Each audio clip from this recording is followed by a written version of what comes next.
我的孩子被食谱过目不忘，但是背唐诗却一团糟。难道廚房是記憶力的殺手？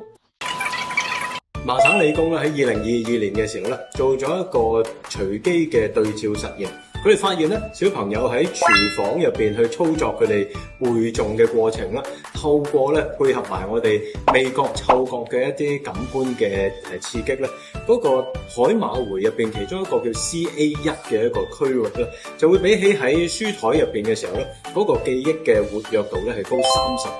32%。咁原來咧氣味啊，加埋我哋嘅動作咧，呢一個嘅線索提升記憶嘅準確度咧，可以高到41%。當我哋咧見到小朋友背嘢背得好辛苦、好艱難嘅時候咧，不如你叫佢去廚房打開個雪櫃，攞杯牛奶飲下。嗱，唔係牛奶幫到佢記憶，而係咧打開雪櫃，喺雪櫃入邊嘅層遞分隔咧，係可以幫佢製造到一個地理記憶編碼。用唔同嘅層遞咧，可以咧幫到佢記憶擺唔同嘅位置咧，記憶好似一隻船喺個大海入邊落咗一個錨咁樣定咗位，然之後咧佢嘅記憶效果係會提升嘅。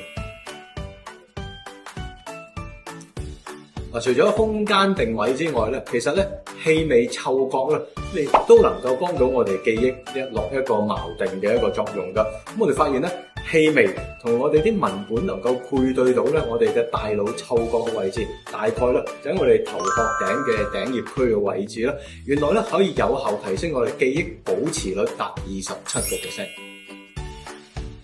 透過臨床研究啦，喺呢個 PET scan 入邊咧，我哋睇到用6個月透過廚房唔同嘅味覺啊、空間啊、感官嘅配合啦，其實我哋嘅海馬回個灰質嘅增長咧，可以去到3.8%，非常明顯嘅記憶鞏固嘅速度咧，亦都提升咗29%。嗱，透過唔同嘅感官咧，去配合我哋嘅記憶咧，大家就學咗啦。嗱，只要大家咧今日咧喺下邊留言留4個字嘅啫，叫做記憶宮殿，咁我就會稍後將我哋好細心咁樣製作嘅一個海馬回訓練藍圖嘅 PDF 咧，就會送俾大家，等大家咧可以喺屋企嗰度好好應用，幫到你嘅小朋友咧記得更加好嘅。既然咧記憶咁重要咧，咁我哋如果遇到小朋友有 ADHD 嘅問題，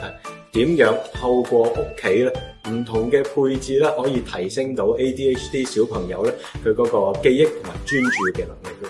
如果大家中意我哋頻道嘅內容嘅話，歡迎大家 comment、like and share。我哋下條片再見啦。